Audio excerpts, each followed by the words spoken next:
Section 19 stands for एक kit में 9 चीजें, that is called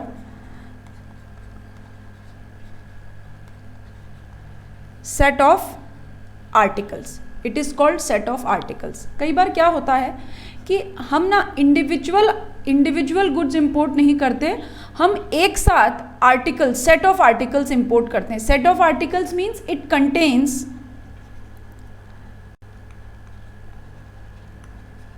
number of goods, है ना। हम एक साथ कई चीजें एक साथ इंपोर्ट करते हैं जिसे हम कहते हैं सेट ऑफ आर्टिकल्स। अभी होता क्या है कि आपने कोई भी चीज इंपोर्ट की, तो what is the basic rule says, ठीक है, what is the basic rule says, जो मिला, जैसा मिला,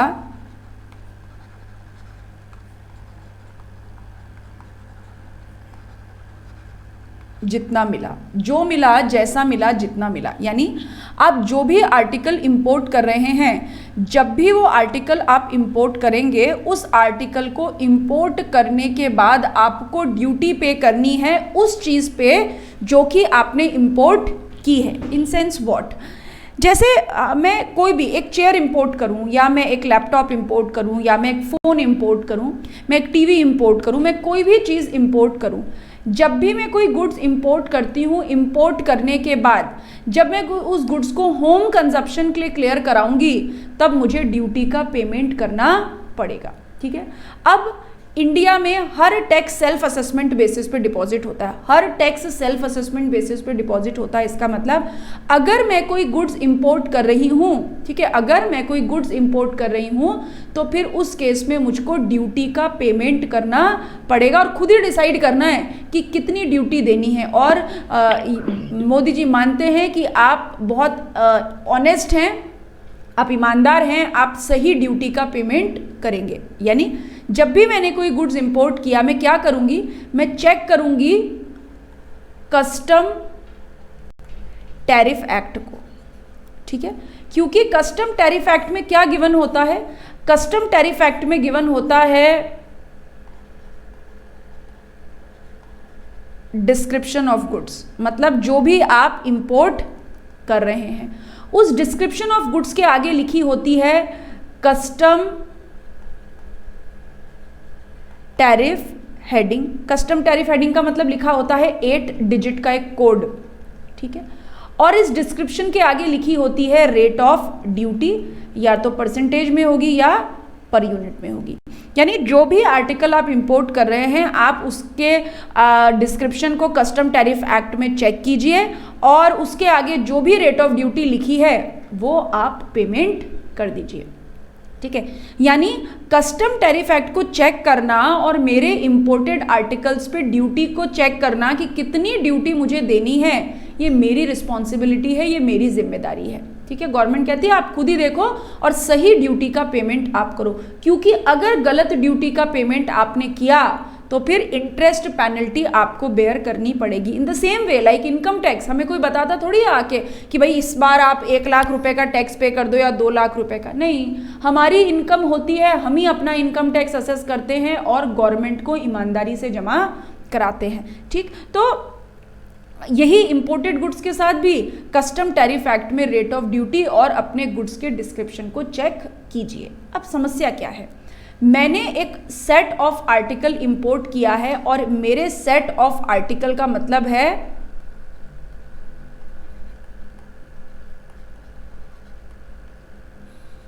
कॉस्मेटिक किट। मेरे सेट ऑफ आर्टिकल का क्या मतलब है, नाम है कॉस्मेटिक किट। मैंने एक कॉस्मेटिक किट इंपोर्ट किया है। इस एक कॉस्मेटिक किट में एक शैम्पू है, एक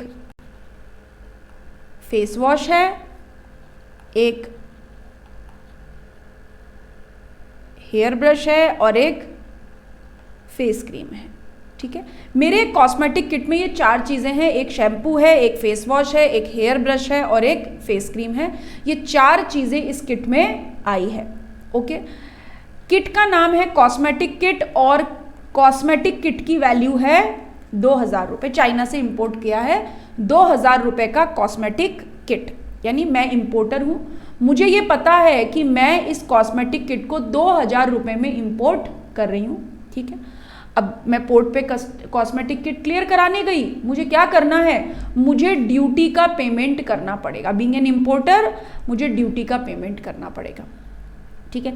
अब ड्यूटी का मुझे पेमेंट करना पड़ेगा, तो मैंने इस कॉस्मेटिक किट को अपने कस्टम टैरिफ एक्ट में चेक किया। मैंने क्या किया, कॉस्मेटिक किट को अपने कस्टम टैरिफ एक्ट में चेक किया, और जब कॉस्मेटिक किट को मैंने कस्टम टैरिफ एक्ट में चेक किया तो कॉस्मेटिक किट नाम की कोई डिस्क्रिप्शन नहीं लिखी हुई थी। कॉस्मेटिक किट जैसा कोई भी चीज अज्यूम कस्टम टैरिफ एक्ट में नहीं लिखा हुआ है। तो कॉस्मेटिक किट के सामने जब कॉस्मेटिक किट नाम का डिस्क्रिप्शन ही नहीं है तो डेफिनेटली उसके सामने कोई रेट ऑफ ड्यूटी भी नहीं है। मेरे सामने समस्या क्रिएट हो गई या नहीं हो गई? Being an importer yes ma'am हो गई। मुझे मेरा गुड्स क्लियर कराना है, लेकिन ड्यूटी दूं कितनी? क्योंकि कम दे दी तो गवर्नमेंट मुझ पे ब्याज पेनल्टी लगा देगी, बोलेगी आप तो चोर हो, आप तो झूठे हो, आपने जानबूझ के ड्यूटी कम दी है। और ज़्यादा तो गवर्नमेंट को कौन देना चाहता है? हम तो जितना है उतना ही नहीं देना चाहते, ज़्यादा कहाँ से देंगे? ज़्यादा ड्यूटी देना नहीं चाहते, ठीक है। अब समस्या, लेकिन जब तक मैं ड्यूटी पे नहीं करूँगी, क्या प्रॉपर ऑफिसर मेरे को क्लियरेंस ऑर्डर देगा क्या? बताइए। नो मैम नहीं देगा, प्रॉपर ऑफिसर मुझे क्लियरेंस ऑर्डर नहीं देगा। बोलते एक हाथ दे एक हाथ ले, ड्यूटी दो और क्लियरेंस ऑर्डर ले जाओ, ठीक है। जैसे वो हम आपके अकाउंट में होता है ना, पैसे दो और जूते ले जाओ, ऐसे ड्यूटी दो और क्लियरेंस ऑर्डर ले जाओ, ठीक। अब समस्या, इंपोर्टर के सामने समस्या, कितनी ड्यूटी दे? उसने थोड़ा कस्टम टैरिफ एक्ट को चेक किया और वहाँ पे लिखी हुई थी शैम्पू पे ड्यूटी है 20%, फेस वॉश पे ड्यूटी है 15%, हेयर ब्रश पे ड्यूटी है निल, और फेस क्रीम पे ड्यूटी है 10%, ठीक है। ऐसा अलग अलग रेट ऑफ ड्यूटी लिखी हुई थी, ठीक। अब क्या करें? इंपोर्टर को लगा कि शैम्पू पे रेट ऑफ ड्यूटी है, फेस वॉश पे है, हेयर ब्रश पे है, फेस क्रीम पे है, ये तो रेट ऑफ ड्यूटी है। तो वो गया प्रॉपर ऑफिसर के पास इंपोर्टर, और इंपोर्टर ने जाके प्रॉपर ऑफिसर को बोला कि ये कॉस्मेटिक किट पे तो रेट ऑफ ड्यूटी नहीं दे रखी, लेकिन कॉस्मेटिक किट में जो सामान है shampoo, face wash, hair brush, face cream, इस पे रेट ऑफ ड्यूटी है। तो आप बताओ कौन सी वाली दे दूं? 20% दे दूं, 15 दे दूं, निल दे दूं या 10% दे दूं? प्रॉपर ऑफिसर ने बोला भाई साहब, इंपोर्टर को बोला भाई साहब ऐसा करो, आप अपने इस कॉस्मेटिक किट में से मुझे बता दो कि शैम्पू की कितनी वैल्यू है, 2,000 रुपये में से फेस वॉश कितने का है, हेयर ब्रश कितने का है, फेस क्रीम कितने का है। आपने अगर इंडिविजुअल आइटम की वैल्यू बता दी तो फिर ये उस आइटम की रेट ऑफ ड्यूटी लग जाएगी या नहीं लग जाएगी? लग जाएगी मैम। लग जाएगी। लेकिन इंपोर्टर बोलता है मैं तो भोला हूँ, मासूम हूँ, नादान हूँ, मेरे को नहीं पता है कि इंडिविजुअल आइटम्स की वैल्यू क्या है, मुझे इंडिविजुअल आइटम्स की वैल्यू नहीं पता, मुझको तो केवल ये पता है कि कॉस्मेटिक किट की वैल्यू 2,000 रुपये, मुझे इंडिविजुअल आइटम की वैल्यू नहीं पता। तो प्रॉपर ऑफिसर ने बोला कि इंपोर्टर भैया, अगर आपको इंडिविजुअल आइटम की वैल्यू नहीं पता तो आप इंडिविजुअल रेट ऑफ ड्यूटी भी यूज़ नहीं कर सकते, ठीक है। तो फिर इंपोर्टर ने बोला फिर मैं करूं क्या? मेरे को तो किट की वैल्यू पता है, मेरे को तो पूरे जिस एक किट में 4 चीज़ें हैं, मुझे तो 4 चीज़ों की एक साथ वैल्यू पता है, अलग अलग वैल्यू तो मुझे नहीं पता है, अब मैं क्या करूं? तो प्रॉपर ऑफिसर ने बोला कि देखो, न तुम्हारा न मेरा, ऐसा करो तुम इन इंडिविजुअल आइटम्स में भी जो भी हाईएस्ट रेट ऑफ ड्यूटी है, क्या है? हाईएस्ट रेट ऑफ ड्यूटी, वो पे कर दो। यानी 2,000 रुपये पे, यानी 2,000 रुपये पे कितनी ड्यूटी दे दो? 20%, ठीक है। ये क्या है? ये समस्या का समाधान है। यानी अगर कोई भी importer set of articles import करता है। क्या इंपोर्ट करता है? Set of articles. और अगर उस इंपोर्टर के पास इस सेट ऑफ आर्टिकल की रेट ऑफ ड्यूटी अवेलेबल नहीं है, इंपोर्टर के पास सेट ऑफ आर्टिकल्स की रेट ऑफ ड्यूटी हो रही है। हाँ बोलो, क्या बोल रहे हो? कोई कुछ बोल रहा है? कुछ डाउट है किसी को? मैम आपकी वॉइस नहीं आ रही है। मैम वॉइस ब्रेक हो रही है। मैम आपकी वॉइस ब्रेक हो रही है। एक सेकेंड रुकिए, 1 मिनट रुको।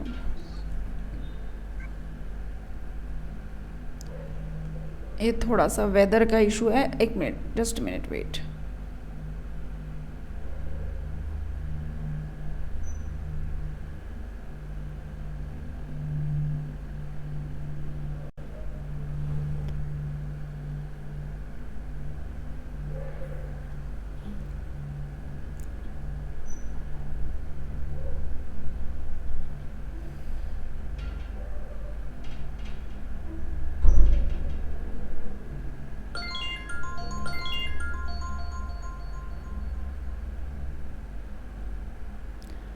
अभी भी नहीं आ रही है क्या वॉइस?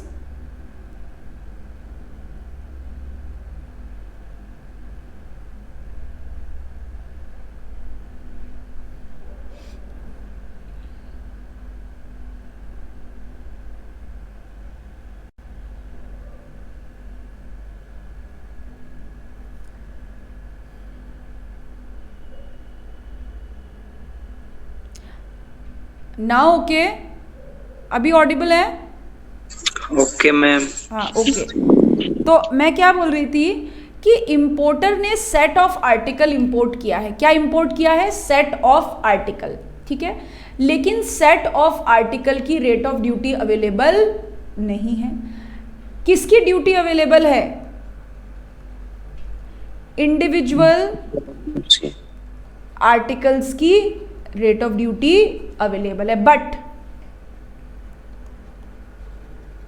इंडिविजुअल आर्टिकल्स की वैल्यू अवेलेबल नहीं है। मतलब क्या? जिसकी वैल्यू है उसकी रेट ऑफ ड्यूटी नहीं है, और जिसकी रेट ऑफ ड्यूटी अवेलेबल है उसकी वैल्यू अवेलेबल नहीं है। क्योंकि कस्टम ड्यूटी तो कैसे निकलेगी? इंपोर्टेड गुड्स की वैल्यू पे आपको क्या निकालना लगाना है? रेट ऑफ ड्यूटी, ठीक है। तो प्रॉपर ऑफिसर ने बोला एक समस्या का समाधान निकालते हैं। इंपोर्टर भैया तुम ऐसा करो, तुम्हारे पास इंडिविजुअल आर्टिकल्स की रेट ऑफ ड्यूटी अवेलेबल है ना, तो तुम क्या करो, जो भी हाईएस्ट रेट ऑफ ड्यूटी है वो दे दो। एक किट में, एक सेट में जितनी भी चीजें हैं उनके ऊपर अलग अलग रेट ऑफ ड्यूटी है, जो भी हाईएस्ट रेट ऑफ ड्यूटी है वो पे कर दो, ठीक है। तो यहां पर इंपोर्टर को कॉस्मेटिक किट पे किस रेट से ड्यूटी देनी पड़ेगी बताइए? 20%। 20% से, ठीक है। हाईएस्ट रेट, हाईएस्ट रेट से। अगर सभी आर्टिकल्स पे 20% ही रेट ऑफ ड्यूटी होती तो क्या करते? स्टिल मैम वही लगती फिर तो। अच्छा, अगर सब आर्टिकल पे 000 होती तो न्यू ड्यूटी, नो ड्यूटी। अच्छा, अगर देखो इस एग्जांपल में देखो, एक पे 20 है, एक पे 15 है, एक पे इस एग्जाम्पल में देखो एक पे 20% है, एक पे 15% है, एक पे निल है, एक पे 10% है। लेकिन हमें किस रेट से देनी है? 20% से, हाईएस्ट से। निल का कोई फायदा नहीं मिलेगा, ठीक है। अच्छा, एक बात बताइए, अगर सिचुएशन कुछ ऐसी होती कि किट इंपोर्ट हुआ है, कॉस्मेटिक किट, और कॉस्मेटिक किट की रेट ऑफ ड्यूटी तो अवेलेबल नहीं है, बट शैम्पू पे है, फेस वॉश, हेयर ब्रश और फेस क्रीम। शैम्पू पे है 100 रुपये per unit rate of duty, face wash पे है 200 रुपये पर यूनिट, हेयर ब्रश पे है 200 रुपये पर यूनिट, और फेस क्रीम पे है 300 रुपये पर यूनिट, ठीक है। अगर rate of duty per unit होती फिर क्या करें? अभी भी हाईएस्ट करने की जरूरत है क्या? नो मैम, पर यूनिट क्योंकि से बेस क्योंकि कर जब देंगे। Per unit rate of duty है तो मुझे वैल्यू चाहिए क्या? वैल्यू तो कब चाहिए होती है जब मुझे परसेंटेज लगाना हो। यहाँ पे परसेंटेज लगाना है क्या? No ma'am. नहीं, यहाँ पे तो लिखा है कॉस्मेटिक किट में एक शैम्पू है, एक फेस वॉश है, एक हेयर ब्रश है और एक फेस क्रीम है। तो क्या कर लूं? चारों रेट ऑफ ड्यूटी को ऐड कर लूं ना? Yes ma'am. यस ठीक है। मैम। हाँ, तो कितनी हो जाएगी? 800 रुपए। कॉस्मेटिक किट पे अब ड्यूटी कितनी लगेगी टोटल? 800 800। 800। ठीक है, यानी यहां पर इस केस में ड्यूटी वैल्यू बेस है या क्वांटिटी वाइज है? क्वांटिटी बेस है। क्वांटिटी बेस में। क्वांटिटी बेस है। जब quantity base rate of duty होगी तो मुझे हाईएस्ट लेने की जरूरत नहीं है, पर जब value based rate of duty होगी तो मुझे क्या करना पड़ेगा? हाईएस्ट लेना पड़ेगा। स्ट्रेट। ठीक है, देखिए क्या लिखा, यहां से पढ़ें। If importer is able to produce, एक सेकेंड, चलिए ऐसा यहीं स्टार्टिंग से पढ़ते हैं। सेट ऑफ आर्टिकल्स, क्या इंपोर्ट किया है? Set of article comprises different type of goods. एक किट में 9 चीजें आई है। अगर गुड्स चार्जेबल है to duty with reference to quantity, अगर क्वांटिटी बेस ड्यूटी से चार्जेबल है तो क्या करना है? मुझे क्या दे देनी है? Specific duty. स्पेसिफिक ड्यूटी मतलब जितनी यूनिट्स आई हैं उनकी ड्यूटी को ऐड करूं और दे दूं। ये वाली बात में किसी को समस्या है तो बताइए। No ma'am. No ma'am. ठीक है, चलो अब इसके लिए आप ये वाला एग्जाम्पल करेंगे हम पहले। ये वाला एग्जाम्पल नंबर 2 देखिए क्या लिखा है। If the following set of articles on which specific duty is chargeable. Specific duty का मतलब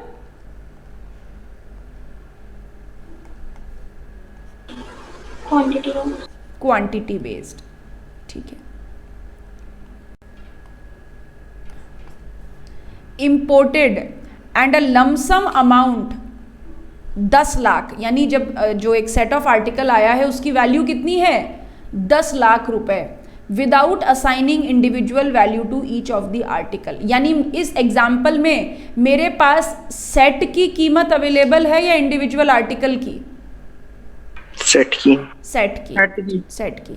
अब कस्टम टैरिफ एक्ट में ये रेट ऑफ ड्यूटी दे रखी है। आर्टिकल ए पे पर यूनिट 200, बी पे 150, आर्टिकल सी पे 300 रुपये per unit, article D exempt है और आर्टिकल ई पे 100 रुपये पर यूनिट। तो क्या कर लूंगी मैं? सारी रेट ऑफ ड्यूटी इसको क्या कर दूं? टोटल करके दे देंगे। और ऐड करने से मेरे पास क्या आ जाएगा कि इंडिविजुअल आइटम की रेट ऑफ ड्यूटी आ जाएगी ऐड करने से, या सेट के ऊपर जो ड्यूटी लगनी है वो आ जाएगी? सेट के ऊपर। सेट के ऊपर में। क्योंकि गोल्डन रूल तो वही है, जो मिला जैसा मिला जितना मिला। क्योंकि मुझे क्या इंपोर्ट हो रहा है, मैं क्या इंपोर्ट कर रही हूं? इंडिविजुअल आर्टिकल या किट? किट। ठीक है, चलिए अब दूसरा case. If set of article comprises of different type of goods and goods chargeable to duty with reference to value. Goods कैसे चार्जेबल हैं? Value base. Value base rate of duty मतलब percentage के base पे। ठीक है, तो और अगर सब पे सेम रेट ऑफ ड्यूटी है तो वही लग जाएगी।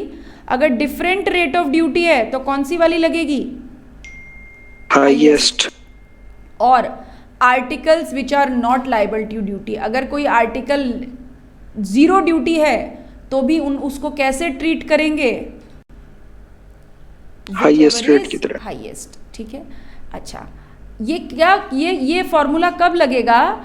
If importer is able to produce satisfactory evidence to assessing officer regarding breakup of value. अगर इंपोर्टर ने इंडिविजुअल आर्टिकल का वैल्यू ब्रेकअप दे दिया तो ये फॉर्मूला लगेगा क्या? अगर इंडिविजुअल वैल्यू बता दी इंपोर्टर ने कि, तो ये फॉर्मूला लगाने की जरूरत पड़ेगी क्या? No ma'am. No ma'am. ठीक है, ये कब पड़ेगी? जब इंडिविजुअल वैल्यू अवेलेबल नहीं है। तो यहां पे एक बात और लिख लेंगे, when individual value of the articles in set is not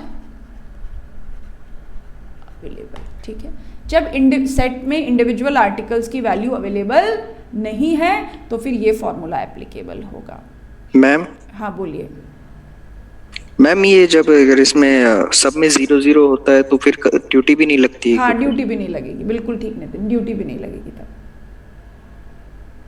okay ठीक है, ठीक, ये वाली बात काट दें। अच्छा एक बात बताइए, फोन के साथ चार्जर आता है या नहीं आता है? आता है मैम। आता है, आता है, फोन के साथ चार्जर आता है। ठीक है, जब आप फोन के साथ चार्जर आता है तो बाजार से क्या खरीद के लेके आते हो, फोन या चार्जर? क्या बोलते हो, क्या देना शॉप वाले को? Mobile phone. Phone. Mobile phone. Phone के साथ चार्जर आता है।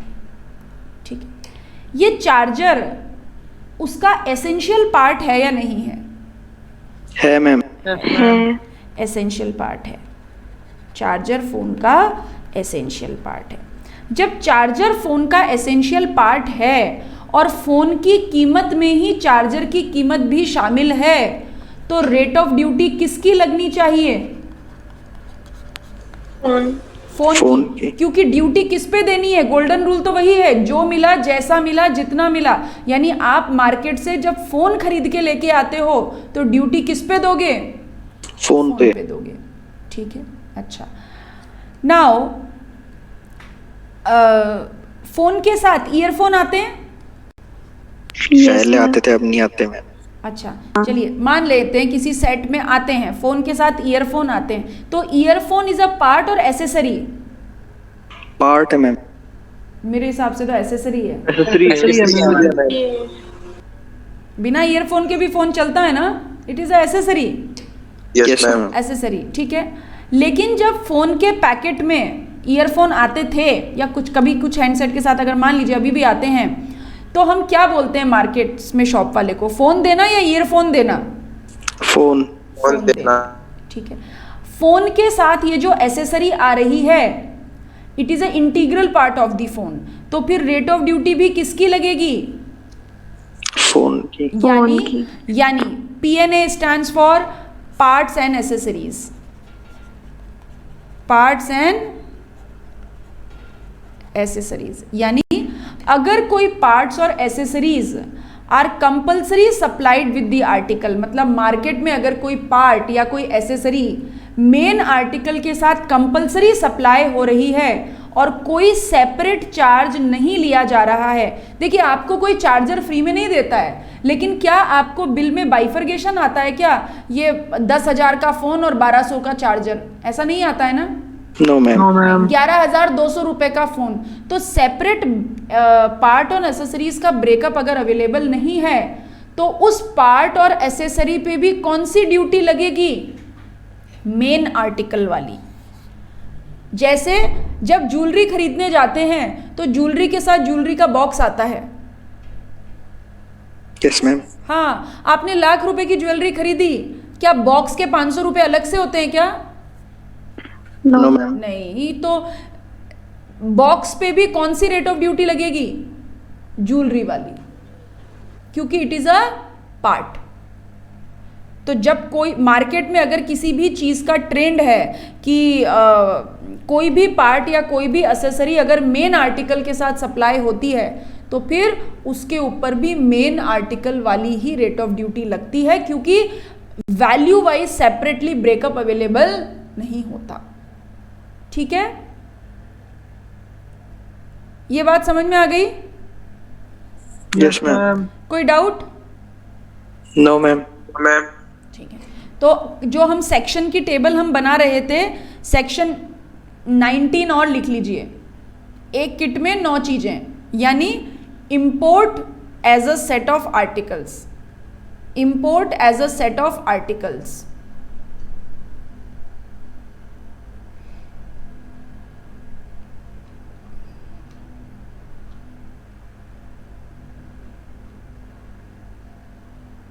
Import as a set of articles. Clear? कोई डाउट? कुछ पूछना चाहता है कोई? रशिका, अंकिता, दिव्या? मैम हाँ बोलिए। नो मैम ये ड्यूटी कब लगती है, मतलब गुड्स मंगवाने के बाद या फिर उससे पहले ही हमें डिसाइड करना पड़ता है कि इसमें ये लगती नहीं, है? अभी केवल इतनी बात बता रही हूँ कि जब भी पोर्ट से आप गुड्स होम कंजप्शन के लिए छुड़वाते हो, होम कंजप्शन मतलब पर्सनल यूज़ के लिए, आप घर में यूज़ करो या फैक्ट्री में यूज़ करो, वॉटेवर, जब कस्टम डिपार्टमेंट की कस्टडी से आप माल को छुड़वाते हो तो ड्यूटी देनी पड़ती है ओके मैम। है ना? हाँ, जब आप ये रिकॉर्डिंग सुनोगे आपको समझ में आ जाएगा, पहले 2-3 लेक्चर्स में ये समझ में आ जाएगा आपको। Okay ma'am. हाँ ठीक है, चलिए अगला सेक्शन हम पढ़ेंगे आज, सेक्शन 24 पढ़ेंगे, सेक्शन 24, डीनेचरिंग ऑफ गुड्स। ठीक है, कई बार क्या होता है कि कुछ गुड्स जो होते हैं, goods are used for multipurpose. कभी कभी कुछ गुड्स जो इंपोर्ट होते हैं वो मल्टीपर्पजेज, अलग अलग पर्पजेज में यूज होते हैं। से फॉर एग्जाम्पल अल्कोहल, ठीक है, अल्कोहल ह्यूमन कंजप्शन में भी काम आती है ना? Yes ma'am. हाँ, जीवन में आनंद ही आनंद है, ह्यूमन कंजप्शन में भी काम आती है, और इंडस्ट्रियल यूज में भी काम आती है, जैसे सैनिटाइजर में काम आएगी, या टॉयलेटरीज बनाने में काम आएगी, या कुछ कफ सिरप्स में काम आती है। आपको आइडिया है कफ सिरप में अल्कोहल आती है? Yes ma'am. बढ़िया नींद आती है कफ सिरप पी के। तो alcohol it's used for human consumption in industrial use. तो एक व्यक्ति है मिस्टर बबलू, और बबलू जी ने क्या किया, अल्कोहल इंपोर्ट की, ठीक है, और अज्यूम ह्यूमन कंजप्शन के ऊपर रेट ऑफ ड्यूटी है 33% और इंडस्ट्रियल यूज पे है 20%। यानी अगर आप ह्यूमन कंजप्शन के लिए, अजम्पशन है ये, इट्स अजम्पशन, अज्यूम, ठीक है, अज्यूम ह्यूमन कंजप्शन के लिए अगर आप इंपोर्ट करते हो अल्कोहल तो 33% रेट ऑफ ड्यूटी है, और अगर इंडस्ट्रियल यूज के लिए करते हो तो 20% है। ओके, जब बबलू जी पोर्ट पे जाके बिल ऑफ एंट्री फाइल करेंगे और बोलेंगे कि भाई लाओ मैं माल छुड़वाना चाहता हूं, तो क्या बोलेंगे, क्या काम में लेने चाहते हैं वो? इंडस्ट्रियल यूज के लिए। लेकिन प्रॉपर ऑफिसर बोलता है तुम डाल हम पात, होशियारी नहीं, बोले तुम ये मुझे पता है ह्यूमन कंजप्शन में काम लोगे। तो प्रॉपर ऑफिसर किस बात पे एम्फेसिस करेगा कि ये जो अल्कोहल आप इंपोर्ट कर रहे हो ह्यूमन कंजप्शन के लिए इंपोर्ट कर रहे हो। क्या प्रॉपर ऑफिसर गलत बोल रहा है? नहीं, क्योंकि कोई भी चीज अगर मल्टीपर्पज काम में आने वाली है तो कस्टम डिपार्टमेंट के कस्टडी से जाने के बाद क्या कस्टम डिपार्टमेंट का कोई कंट्रोल रहेगा क्या कि बबलू इसे ह्यूमन कंजप्शन में काम ले रहे हैं या इंडस्ट्रियल यूज में? कुछ कस्टम डिपार्टमेंट का कंट्रोल होगा क्या, बताइए? कस्टम डिपार्टमेंट का कोई कंट्रोल नहीं होगा। तो कस्टम डिपार्टमेंट ने पहले से ही सेफर साइड गेम खेला और बोला नहीं बबलू, ये तुम ह्यूमन कंजप्शन में काम लोगे, हमें क्या पता तुम क्या करने वाले हो, 33% ड्यूटी देनी पड़ेगी। बबलू ने बोला मैं भोला हूं, मासूम हूं, गीता पे हाथ रख के कसम खाता हूं, जो कह रहा हूं सच कह रहा हूं, सच के सिवा कुछ नहीं कह रहा हूं, मैं इंडस्ट्रियल यूज में ही काम लूंगा, मैं ह्यूमन कंजप्शन में इसे काम नहीं लेने वाला हूं। ठीक है, तो प्रॉपर ऑफिसर ने बोला पक्का, बबलू ने बोला पक्का। प्रॉपर ऑफिसर ने फिर बोला पक्का, सोच लो, बबलू ने बोला पक्का, मैं इंडस्ट्रियल यूज में ही काम लेने वाला हूं। तो प्रॉपर ऑफिसर ने बोला ठीक है, जैसा तुम चाहते हो वैसा ही होगा। प्रॉपर ऑफिसर ने बोला कि सेक्शन 24 ये कहती है कि अगर कोई गुड्स मल्टीपर्पज में काम आने वाला है तो प्रॉपर ऑफिसर क्या कर सकता है, पीओ में, प्रॉपर ऑफिसर में mix a substance, proper officer क्या कर सकता है, किसी भी गुड्स में कोई ऐसा सब्सटेंस मिक्स कर सकता है, may render such goods for single purpose use. ठीक है, बोले इसमें एक ऐसा सब्सटेंस मिक्स कर सकता है प्रॉपर ऑफिसर जिसके कारण ये गुड्स अब सिंगल पर्पस यूज के लिए रह जाएंगे। भाई एक ऑप्शन है, या तो हाईएस्ट रेट ऑफ ड्यूटी दे दो, अगर बबलू ये सब नहीं चाहता है तो 33% दे और जी छुड़ाए। लेकिन अगर बबलू अपनी बात पे अड़ा हुआ है तो प्रॉपर ऑफिसर क्या कर सकता है, प्रॉपर ऑफिसर बोल सकता है कि भाई तुम ऐसा कर, मतलब इंपोर्टर भी एप्लीकेशन दे सकता है कि तुम ऐसा करो, इसमें एक सब्सटेंस मिक्स कर दो और कहानी ही खत्म करो। अगर तुम्हें मेरी बात पे भरोसा नहीं है तो ट्राई इट। तो प्रॉपर ऑफिसर उसमें एक सब्सटेंस मिक्स करके उसे सिंगल पर्पस यूज का बना सकता है। अब अगर ऐसा सब्सटेंस मिक्स कर दिया कि ये अल्कोहल अब ह्यूमन कंजप्शन में काम ही नहीं ली जा सकती, तो ड्यूटी कितनी लगेगी अब बताइए? 20%। क्योंकि अब जो अल्कोहल होम कंजप्शन के लिए क्लियर हो रही है वो किस काम में आएगी, ह्यूमन कंजप्शन के या इंडस्ट्रियल यूज के? इंडस्ट्रियल यूज की। Industrial use. हाँ, और रूल तो वही है, जो मिला जैसा मिला जितना मिला। अगर आपने इंडस्ट्रियल यूज वाली अल्कोहल क्लियर कराई है तो ड्यूटी भी वैसी ही देनी पड़ेगी। ठीक है, तो क्या लिखा है, सेंट्रल गवर्नमेंट ने ऑथराइज कर रखा है कि ऐसे रूल्स बना दें जिससे गुड्स की डीनेचरिंग की जा सके। डीनेचरिंग का मतलब मल्टीपर्पज यूज गुड्स को सिंगल पर्पज बना देना, गुड्स का नेचर चेंज कर देना। ठीक है, अगर कोई भी गुड्स ऐसे हैं which are capable of being used for multipurpose, तो ड्यूटी किस रेट से लगेगी? हाईएस्ट रेट से। बट इंपोर्टर क्या कर सकता है, एप्लीकेशन दे सकता है कस्टम ऑफिसर को कि आप इसमें कोई प्रिस्क्राइब सब्सटेंस मिक्स कर दो प्रिस्क्राइब्ड क्वांटिटी में, और उसके बाद गुड्स सिंगल यूज के रह जाएंगे, पर्टिकुलर यूज के रह जाएंगे। अब अगर गुड्स पर्टिकुलर यूज के रह गए तो ड्यूटी भी उसी क्लासिफिकेशन के हिसाब से पे होगी, उसी चेंज्ड नेचर्ड गुड्स के हिसाब से पे होगी। ठीक है, कोई डाउट है तो पूछिए।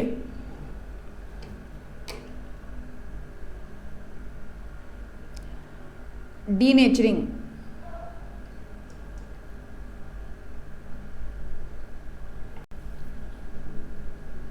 क्लियर? Yes ma'am. ओके, चलिए section 25। Section 25 power to grant exemption. Power to grant exemption theoretically आ सकता है, कभी एग्जाम में आपके आएगा। तो पावर टू ग्रांट एग्जम्पशन का मतलब क्या है, सेंट्रल गवर्नमेंट, भारत सरकार पब्लिक इंटरेस्ट में किसी भी इंपोर्ट को पूरी या आधी ड्यूटी से फी कर सकती है। मतलब या तो होल ऑफ ड्यूटी माफ कर सकती है सेंट्रल गवर्नमेंट, या particularly half of the duty concession दे सकती है। ऐसा सेंट्रल गवर्नमेंट के पास पावर है। ठीक है, ये इसे कहते हैं एग्जम्पशन। एग्जम्पशन मतलब छूट देना। तो सेंट्रल गवर्नमेंट के पास पावर है ड्यूटी पे करने से छूट देने की। अब ये एग्जम्पशन कंडीशनल भी हो सकती है और अनकंडीशनल भी हो सकती है। कंडीशनल हो सकती है, इसका मतलब गवर्नमेंट नोटिफिकेशन निकाल सकती है, कि नोटिफिकेशन निकालने का मतलब it is available to all, कि जो भी लोग ये गुड्स इंपोर्ट कर रहे हैं उनको ड्यूटी का पेमेंट नहीं करना। बाय ऑर्डर मतलब स्पेसिफिक इंपोर्टर, जैसे बोला कि अगर फर्टिलाइजर मैन्युफैक्चरर ये गुड्स इंपोर्ट करेंगे तो उन्हें ड्यूटी का पेमेंट नहीं करना पड़ेगा। तो नोटिफिकेशन निकाल के जब एग्जम्पशन दी जाती है तो वो सबके लिए होती है, बट ऑर्डर निकाल के जब एग्जम्पशन दी जाती है तो वो स्पेसिफिक काइंड ऑफ इंपोर्टर के लिए होती है जिसको ऑर्डर दिया गया है। अब क्या होता है, सेंट्रल गवर्नमेंट ने एक बार एग्जम्पशन नोटिफिकेशन निकाला, उसके बाद सेंट्रल गवर्नमेंट को लगता है कि नहीं, थोड़ा सा इसमें चेंज करना चाहिए, कुछ बदलाव लाना चाहिए, कंसेशनल रेट ऑफ ड्यूटी को कम करा जाए, बढ़ाया जाए, वॉट एवर इट इज़। तो सेंट्रल गवर्नमेंट क्या कर सकती है, अगले 1 साल के अंदर अंदर कुछ क्लैरिफिकेशन ऐड कर सकती है नोटिफिकेशन में, कि नहीं नहीं इसको ऐसा समझा जाए, 10% की जगह 8% समझा जाए, वॉट एवर इट इज़। ठीक है, और 1 साल के अंदर, मतलब ओरिजिनल एग्जम्पशन नोटिफिकेशन, जो एग्जम्पशन नोटिफिकेशन निकाला उस नोटिफिकेशन से अगर 1 साल के अंदर अंदर विद इन 1 ईयर अगर कोई क्लैरिफिकेशन ऐड हुआ है विद इन 1 ईयर, तो ये मानेंगे कि ये ओरिजिनल नोटिफिकेशन का ही हिस्सा है। मतलब ये 1 साल के अंदर इशू किया गया क्लैरिफिकेशन रेट्रोस्पेक्टिव इफेक्ट से काम आएगा, पिछली डेट से इम्पैक्ट में आ जाएगा। ठीक है, बस आज के लिए इतना ही, बाकी हम कल कवर करेंगे। किसी को कोई